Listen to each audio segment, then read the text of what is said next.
Quero convidá-los a ficar em pé. Nós vamos falar com o nosso Deus. Querido Senhor, Pai, Filho e Espírito Santo, a Tua palavra nos foi dada e ela fala da água da vida, do pão da vida. Tua palavra fala da salvação, do perdão, da graça, da Tua misericórdia.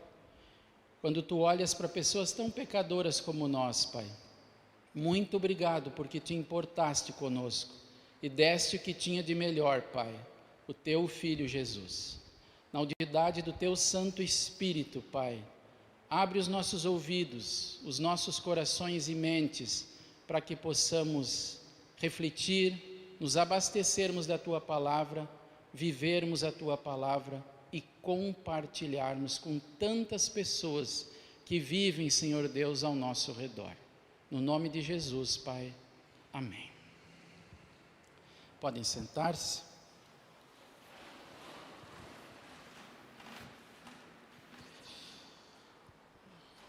Se eu olhasse para o capítulo 4 de 1 Tessalonicenses, eu também resumiria nas palavras de Paulo que o desafio nosso é vivermos uma vida completamente dedicada a Deus. É o que diz o versículo 7 do capítulo 4, para sermos completamente dedicados a Ele. Desafio. Quando eu olho para o capítulo 5, ele me direciona, ele lhe direciona, ele nos convida a estarmos prontos para a vinda do nosso Salvador Jesus Cristo.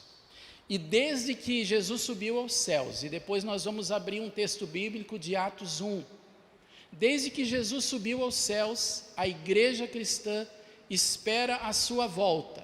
Muitos pensam, esse negócio está demorando demais. Mas hoje nós também vamos ler um texto da Bíblia que fala sobre o que nós julgamos ser demorado.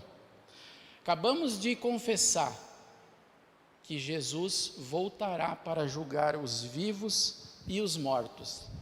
Eu não sei, quando Jesus voltar, qual será a minha condição. Você não sabe. Paulo, quando ele escreve essa carta aos Tessalonicenses, ele esperava, ele acreditava que ele poderia estar vivo quando Jesus voltasse. Ele diz isso. A segunda vinda de Jesus, queridos, ela é o último capítulo da história da humanidade e está fartamente documentada na Bíblia. Não sei se vocês já prestaram atenção, o Novo Testamento tem 27 livros.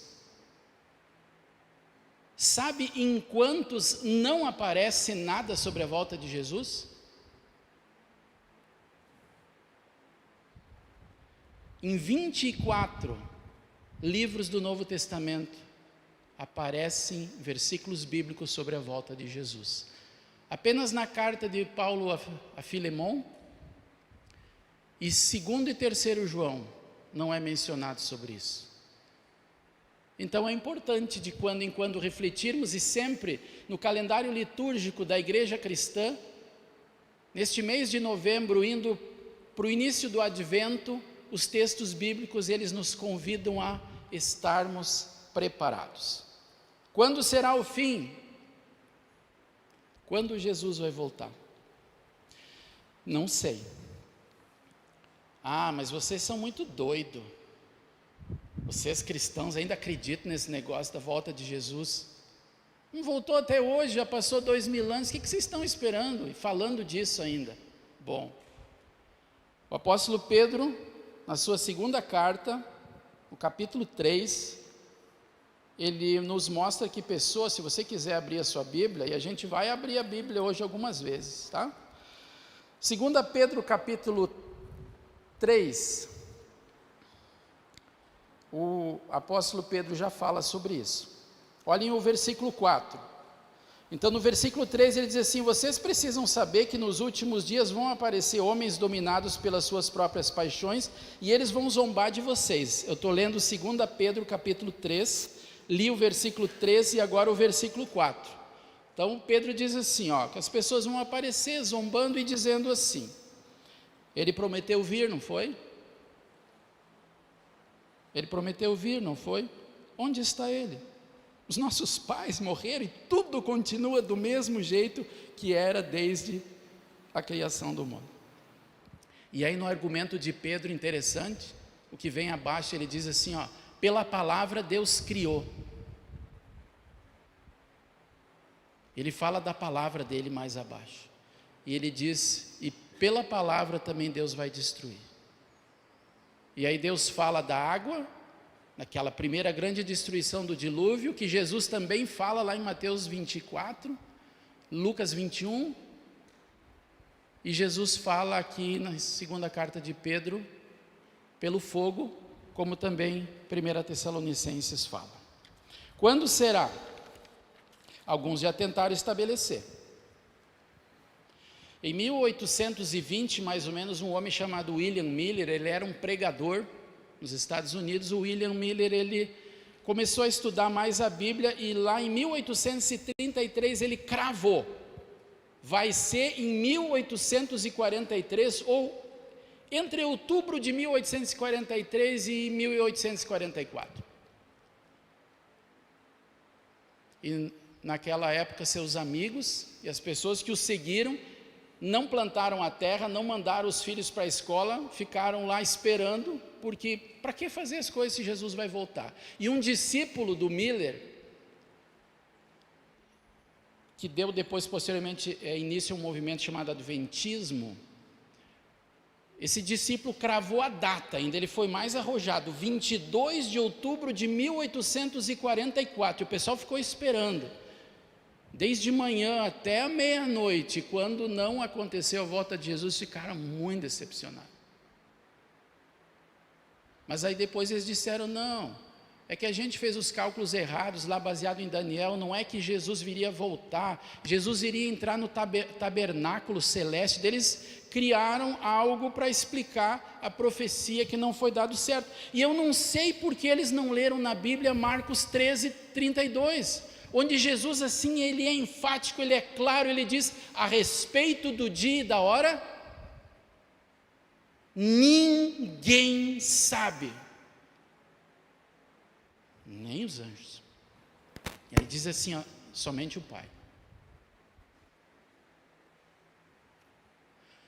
Mais tarde, um outro homem cravou que seria em 1914, Charles Russell. Depois não deu certo, ele disse vai ser em 1918. Não deu certo, aí um discípulo dele cravou 1925. Não veio, aí ele disse, Jesus veio sim, é que veio de forma invisível. Aí eu peço que vocês abram Atos capítulo 1, por gentileza. A gente sempre tem que olhar a Bíblia. E por isso nós precisamos conhecer esse livro que Deus nos deixou. E se a gente não abrir a Bíblia, sempre aparecerão pessoas colocando datas. E sempre é perigoso isso. Precisamos conhecer a Bíblia. Atos capítulo 1. Até no versículo 6 desse capítulo 1, os discípulos fazem a pergunta para vocês. No versículo 7, Jesus responde, não cabe a você saber a ocasião, o dia em que o Pai marcou com a sua própria autoridade. E aí ele diz, porém, quando o Espírito Santo descer sobre vocês, vocês receberão poder e serão minhas testemunhas. E aí o texto é conhecido. Não cabe a vocês conhecer o tempo, mas o Espírito Santo vai descer sobre vocês, vocês serão minhas testemunhas. E depois de ter dito isso, Jesus foi levado para o céu, versículo 9, diante deles. Então uma nuvem o cobriu e eles não puderam vê-lo mais. Isso é o dia da ascensão, da subida de Jesus aos céus. Então ainda estavam olhando firme para o céu enquanto Jesus subia, quando 2 homens vestidos de branco, 2 anjos apareceram perto deles e disseram, homens da Galileia, por que vocês estão aí olhando para o céu? Esse Jesus que estava com vocês e que foi levado para o céu, voltará do mesmo modo como vocês o viram subir. Então, Jesus não voltou de forma invisível, porque a palavra aqui diz que ele voltará do mesmo modo como vocês o viram subir. Ah, mas será que a gente pode acreditar só nesse texto da Bíblia? Então vamos abrir Apocalipse 1 também. Apocalipse 1:7. O último livro da Bíblia. Alguns dizem o mais temido, o mais assustador, e quem o conhece diz o mais consolador de todos, porque mostra a vitória de Jesus sobre todos os poderes do mal. Apocalipse 1:7. Olhem, ele vem com as nuvens, todos o verão, até mesmo os que o atravessaram com a lança, todos os povos do mundo chorarão por causa dele, certamente será assim, amém. Eu sou o Alfa e o Ômega, diz o Senhor Deus, o Todo-Poderoso, que é, que era e que há de vir. Jesus voltará, isso é certo. Quando? Não sei. Sempre que vocês ouvirem alguém estipulando uma data, passem reto. Não vale a pena, porque este está fugindo da Bíblia. Ninguém sabe nem o dia nem a hora. Marcos 13:32, Mateus 24:36. Cuidemos com isso. Sempre que vocês ouvirem alguém marcando data, lembrem-se do que foi falado. E sempre que alguém quiser pegar textos bíblicos para fazer cálculo, eu peço que vocês abram o Salmo 90. Por gentileza. Salmo 90.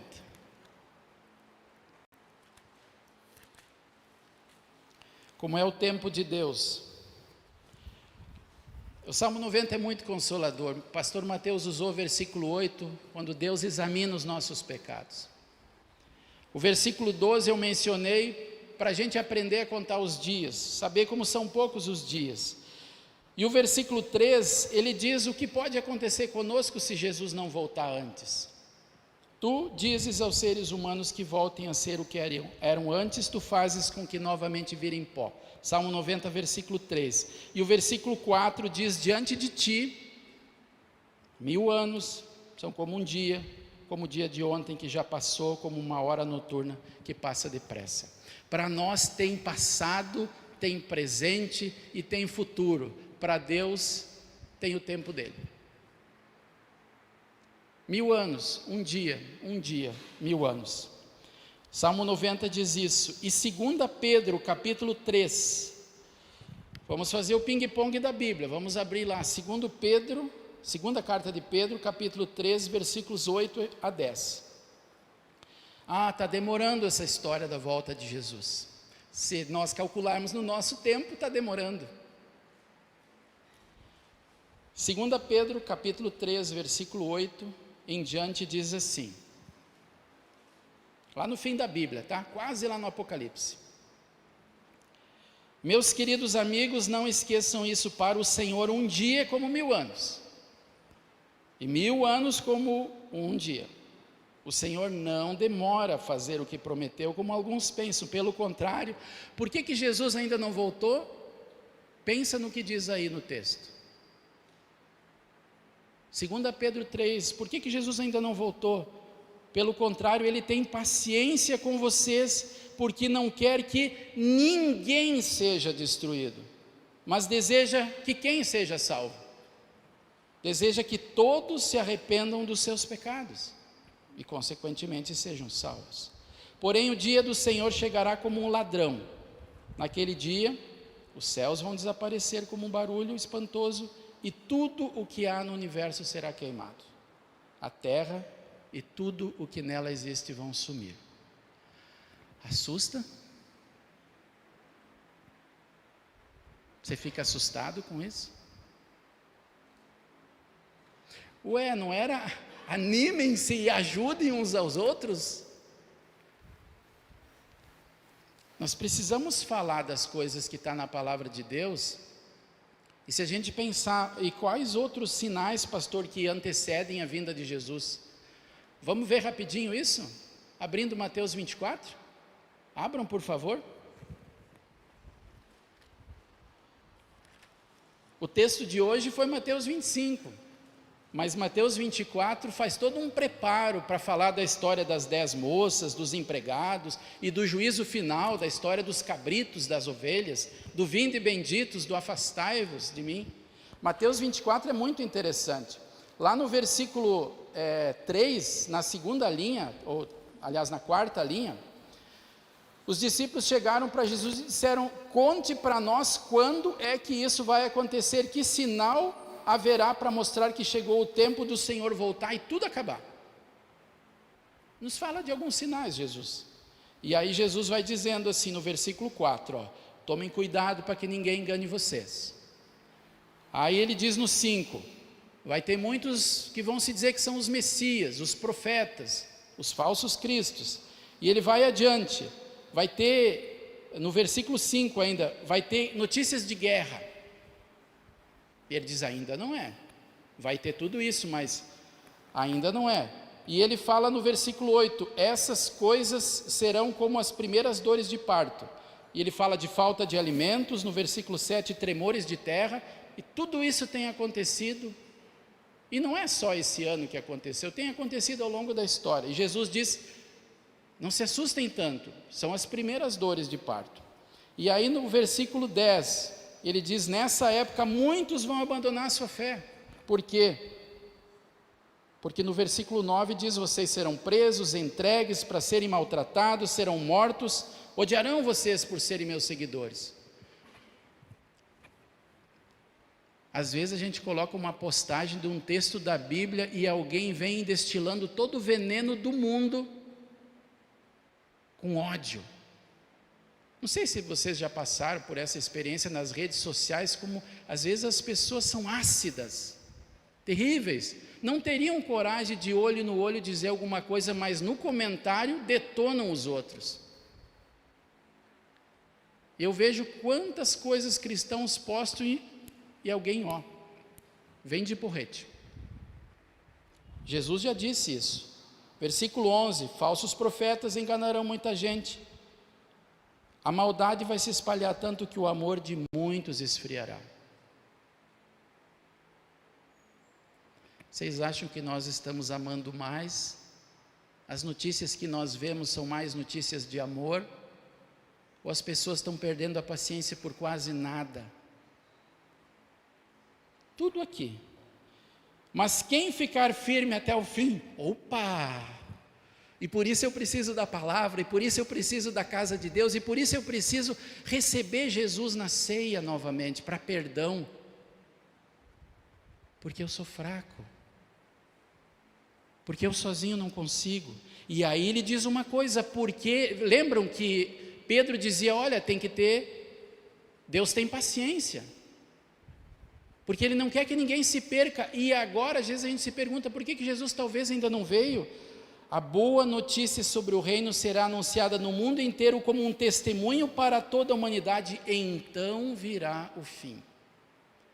Deus está nos convidando a pegar essa palavra que a gente recebe e compartilhar essa palavra com as outras pessoas. Esses são alguns sinais. Se a gente abrir Lucas 21, nós vamos ver até sinais no mar, nas ondas e tudo, está lá. E a gente poderia ficar falando, porque esse assunto não é para um sermão, é para um retiro,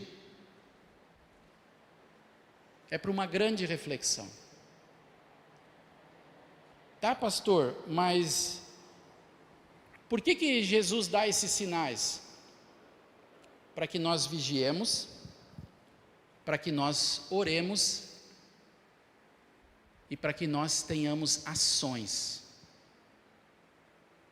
Você já deve ter escutado muitas vezes, sim, a Bíblia diz vigiai e orai, verdade, e hajam também. Como é que nós podemos ajudar e animar as pessoas? Primeiro, recebendo esse ânimo para nós próprios. E se vocês prestarem atenção, em 1 Tessalonicenses 5, que foi lido, no versículo 8, 9 e 10, ele diz assim, devemos usar a fé e o amor como couraça, para proteger aqui, Naquela época se pensava muito que o sentimento estava no coração, né? Então a couraça para proteger. Precisamos dessa palavra para proteger os nossos sentimentos, porque às vezes a gente tem péssimos, né, sentimentos a respeito de nós próprios, dos outros. E quando ele fala da esperança como um capacete para proteger a cabeça, a mente, precisamos da palavra que nos dá esperança, porque às vezes a gente está tão desanimado com a vida, com a gente mesmo, e precisamos da palavra como esse capacete que nos dá esperança quando os dias estão difíceis, porque nós sabemos do que Deus tem prometido para nós. E o que Deus tem prometido? Abram 1 Tessalonicenses para a gente finalizar. Olha só o versículo 9. Deus não nos escolheu para sofrermos o castigo. Gente, por favor, escutem isso de novo. Deus não nos escolheu para sofrermos o castigo da sua ira, mas para nos dar a salvação por meio do nosso Senhor Jesus Cristo. Não precisa ter medo da volta dele, porque sabe quando alguém que ama você e ama demais como ninguém nunca amou, quer se encontrar com você? Você não precisa ter medo desse encontro. É um encontro prazeroso. E quando Jesus fala desses sinais e do mundo e do fogo e de tudo, ele diz, olha, quem não quer saber de mim vai ser ruim. E olha o versículo 10, quando diz, Senhor Jesus Cristo que morreu por nós, para podermos viver com Ele, tanto se estivermos vivos como se estivermos mortos quando Ele vier. Portanto, por causa de Jesus, do que Ele fez, hajam, animem e ajudem uns aos outros como vocês têm feito até agora. Olhem o versículo 13, tratem essas pessoas, quais? Até aquelas que maltratam vocês. Tratem com maior respeito e amor, mas está falando daqueles que trabalham para Deus, ali no versículo 12. No 14, peço a vocês, irmãos, que aconselhem com firmeza os preguiçosos, deem coragem aos tímidos, ajudem os fracos na fé e tenham paciência com todos, inclusive com os que moram no mesmo lugar que vocês, tá? Tenham paciência com quem trabalha com vocês, com quem mora no mesmo prédio, no trânsito. Tenham paciência. Tomem cuidado para que ninguém pague o mal com o mal, pelo contrário, procurem em todas as ocasiões fazer o bem uns aos outros e também aos que não são irmãos na fé. Prestar atenção? Também aos que não creem como nós cremos. Estejam sempre alegres, orem sempre e sejam agradecidos a Deus em todas as ocasiões. E ainda diz, não atrapalhe a ação do Espírito Santo. E sabe como a gente pode atrapalhar a ação do Espírito Santo? Quando a gente deixa de valorizar a palavra. E ele diz, não desprezem as profecias, porque não é de pessoas, é do nosso Deus. Sabe como você pode sair daqui animado? Sendo lembrado mais uma vez todo o amor fantástico de Jesus, que quer se encontrar com você, para levar você junto dele, naquele lugar tão lindo, tão fantástico, que não dá nem para acreditar, que não vai ter lágrima, que não vai ter dor, que não vai ter morte, junto dele, para todo sempre. Então, saia daqui animado, por essa certeza anime também outras pessoas, no amor de Jesus, em nome dele, amém. Queridos,